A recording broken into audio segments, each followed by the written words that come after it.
2022년 한때 의료인을 꿈꾸던 일본의 한 여자에게는 두 가지 이름이 있었습니다. 가명인 아라노 리나와 본명인 신노 리나. 그녀에게 가명이 있었던 이유는 떳떳하지 못한 이중생활을 했었기 때문이었는데, 후자는 부모님이 주신 이름이었고 전자는 성인 배우로서의 이름이었습니다. 그리고 떳떳하지 못했던 그녀의 이중생활은 어느 날 비극적인 모습으로 막을 내리고 말았는데요. 일본 이바라키현 숲속에서 보기만 해도 소름이 돋는 시신 한 구가 발견됐습니다. 시신을 발견한 일본 현지 경찰들은 그 끔찍하고 수치스러운 광경에 넋을 잃었는데, 다름 아닌 시신 발견 당시 나체 상태였고 절벽에 있는 나무에 마치 걸쳐있듯이 묶여져 방치된 모습이었기 때문이었죠. 심지어 이미 꽤나 부패가 시작돼 보였지만 발견 당시 눈에 띄는 외상은 없었고, 부검 결과 두개골로 이어져 있는 설골이 부러져 있는 게 확인돼 사인은 교사로 밝혀졌습니다. 그리고 이 끔찍한 사연이 있는 것처럼 보이는 시신은 20대 여성으로 바로 발견 며칠 전 실종돼 행방이 묘연했던 23세의 아라노 리나로 확인됐습니다. 피해자는 가족의 신고로 이미 실종 수사가 이루어지고 있었는데, 대체 왜 그녀는 드넓은 숲속에 왜 그렇게 비참한 모습으로 누군가가 찾아주길 기다릴 수밖에 없었던 걸까요? 그녀에게 무슨 일이 일어났는지 알아보기 위해 우선 피해자가 어떤 사람이고 왜 그런 최후를 맞이할 수밖에 없었는지 먼저 알아보도록 하겠습니다. 1999년생으로 도쿄 출신인 신노 리나. 부모님과 언니와 생활하던 그녀는 고등학교 졸업 후 의료계 전문대에 들어갔다고 합니다. 암 전문의가 돼 많은 생명을 구하는 게 꿈이었지만 얼마 안 가 힘들게 들어간 학교를 어처구니 없는 이유로 중퇴하고 말았죠. 그녀가 중퇴를 선택한 건 바로 피해자가 호스트 클럽에 빠졌기 때문이었습니다.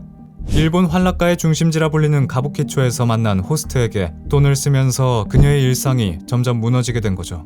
그녀는 종종 SNS에 하루 호스트 클럽에서 거액이 찍혀있는 영수증을 올리기도 했고, 지인들에게 월 수입을 본인에게 쓴 적은 거의 없고 전부 호스트에서 쓰고 있다고 말한 적이 있다고 합니다.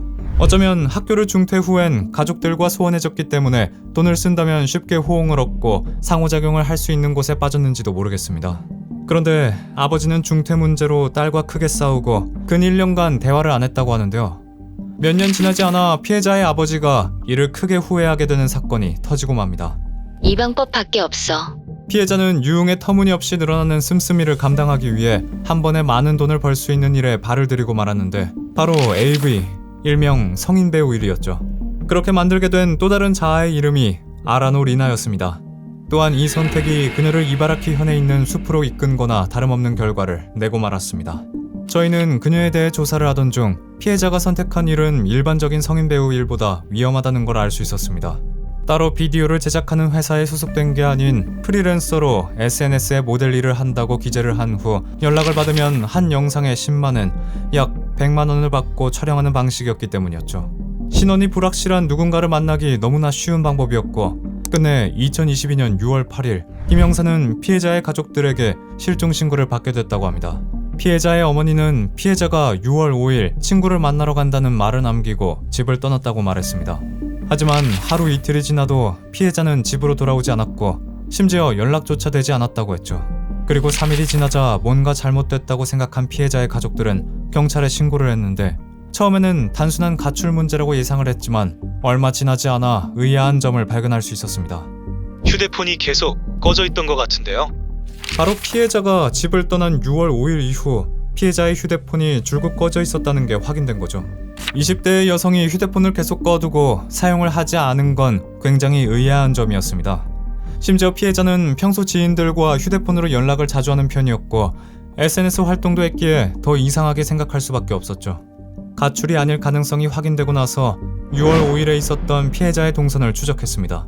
그리고 피해자가 이바라키 현에 위치한 미토역에서 어떤 차에 탑승하는 걸 CCTV로 확인했죠. 그 차의 주인은 33세 회사원인 산페이 히로유키. 피해자가 사라진 날 만난다고 했던 그 친구이자 피해자를 가장 마지막으로 본 사람이었습니다. 저와 김 형사는 곧바로 용의자로 히로유키를 소환했고, 저희는 즉시 피해자의 행방을 물어봤습니다. 리나와는 SNS를 통해 만났어요. 지난 2월에 직접 만났었고 이번에 두 번째였습니다. 물론 그는 피해자의 친구가 아니었습니다. 지인도 아니었죠. 피해자에겐 평소 신노 리나로 활동하는 SNS 계정과 AV 배우인 아라노 리나로 활동하는 계정이 있었는데, 이자는 AV 영상을 촬영하기 위해 아라노리나 계정으로 피해자에게 접촉했던 거였습니다. 실제로 용의자의 휴대폰에선 피해자가 사라지기 전 SNS DM으로 촬영 날짜와 페이를 협상하는 내용이 남아있었죠. 하지만 용의자의 휴대폰에서 확인된 건 그것뿐만이 아니었습니다. 피해자를 촬영한 사진과 영상이 확인된 거죠. 그런데 그 영상을 확인한 저희는 경악을 할 수밖에 없었는데, 영상 속 피해자는 마치 강제로 감금당하는 것처럼 수갑에 결박돼 있었기 때문이었습니다. 촬영 컨셉이었습니다. 리나도 동의했고 아무 문제 없었어요. 용의자는 수위 높은 영상에 대해 추궁하는 저희에게 이렇게 대답했죠. 모두 합의하에 찍은 거였고 촬영이 끝난 뒤 피해자가 원하는 곳에 데려다 줬다고 말이죠. 그 당시 촬영은 이바라키 현에 위치한 용의자 소유의 별장에서 이루어졌고, 작업이 끝난 뒤 피해자가 가까운 직매소에 데려다 달라고 해 차로 태워다가 내려준 뒤 헤어졌다고 덧붙였습니다. 충격적인 영상과 피해자를 마지막으로 본 사람이라는 점 때문에 그는 결정적인 용의자였습니다. 하지만 유감스럽게도 계속 리나를 붙잡아두고 구속한 증거 또한 없었고, 저희는 그렇게 그를 놔줄 수밖에 없었지만 곧 그가 거짓말을 했다는 게 들통났고 그의 발자취를 따라 수사를 진행할 수 있었습니다. 용의자는 촬영 후 피해자를 인근 직매소에 내려줬다고 했는데 그건 말이 안 되는 이야기였습니다. 실제 그가 말한 장소에서 인근 주변으로 직매소가 하나 확인되긴 했지만 그 주변에는 지하철역도 버스 정류장도 없어서 피해자가 굳이 집에 가기 위해 그곳에 내려달라 부탁했다는 게 말이 안 됐다는 거죠. 용의자에 대한 의구심을 쉽게 접을 수 없었기에 저희는 용의자의 휴대폰과 함께 조사했던 블랙박스에 남아있는 위치 정보를 면밀히 검토했고 6월 8일 과거 이동 동선을 중심으로 수색 작업을 벌였습니다. 그리고 14일 드디어 가족들이 애타게 찾던 피해자를 용의자의 별장에서 1.6km 떨어진 숲속 절벽에서 찾을 수 있었죠. 나무에 묶인 나체의 시신이 발견된 뒤 일부는 충격에 휩싸였습니다. 그리고 24일 산페이 히로유키는 납치, 감금과 시체 유기로 다시 용의자로 체포됐는데, 나무에 묶인 피해자를 발견 후 조사한 용의자의 2층짜리 별장에서 시신에서 발견되지 않은 피해자의 휴대폰을 찾을 수 있었고, 지하에 누군가 머물렀던 것 같은 물건들과 매트릭스가 발견됐는데 그 매트릭스는 막 세탁을 한 것처럼 젖어 있었습니다. 두 사람이 만난 시간과 시신의 사망 시각으로 짐작했을 때 피해자는 약 2시간 정도 감금됐던 걸로 밝혀졌고, 경찰은 그 지하실을 용의자가 따로 감금과 촬영용으로 썼다고 추측했습니다. 모든 증거들은 그를 가리키고 있었습니다. 심지어 그의 과거까지 그의 발목을 붙잡았죠. 용의자는 이 사건 전 이미 2번의 체포된 이력이 있었던 겁니다. 2016년 5월 6일 오후 8시 50분경 용의자는 한 여성을 강제로 뒤에서 껴안고 바닥에 넘어뜨려 폭행해 전치 3주의 경상을 입혔습니다. 용의자와 피해 여성은 아무런 면식이 없는 관계였는데 이 사건으론 체포되지 않았지만 같은 해 12월 또 다른 여성을 폭행해 경상을 입게 체포가 됐었고, 다음해 1월 여성에 대한 강제 외성치상 혐의로 재체포된 아주 화려한 기록을 가지고 있었죠. 실제 이 3번의 사건 후 그는 고등학교 때 만나 연인이 된 뒤 결혼했던 아내와 이혼하게 됐습니다. 헤어지고 나선 일절 연락하지 않았어요. 그런데 살인이라니 그렇게까지 할 일 없다고 생각했는데, 이혼 당시에는 폭행 사건 문제로 이혼했지만 그 당시엔 시부모님께서도 저한테 사과를 하셨었어요. 하지만 그가 앞선 과거의 혐의들로 구속돼 실형을 선고받았다는 기록은 찾을 수 없었죠. 당시 현지 사람들은 그가 젊은 나이에 시골이지만 꽤나 큰 별장을 소유하고 있다는 것과 연관지어 용의자의 부모가 그의 뒷배가 되어준 게 아니냐는 의문의 목소리도 존재했습니다. 당시 그가 키우던 반려동물이 40만엔, 약 300만원 정도 하는 견종이었기에 의심은 더욱 거세졌죠.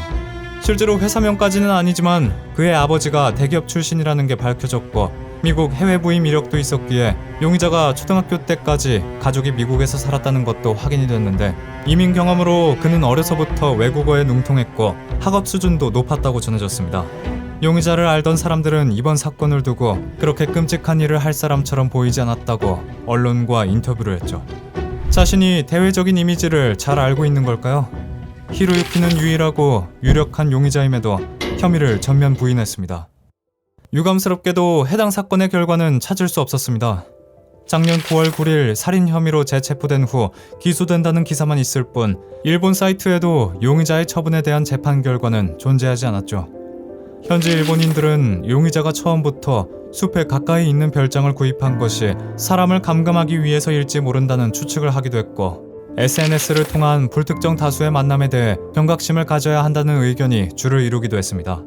당시 꽤나 사람들의 관심을 뜨겁게 받기도 했고 피해자의 시신을 유기함에 있어 조금의 도의와 일말의 인간성을 찾을 수 없는 파렴치한 사건이었기 때문에 부디 늦어도 피해자의 억울함과 유족들의 울분을 해소할 수 있는 재판 결과가 나오길 바랍니다.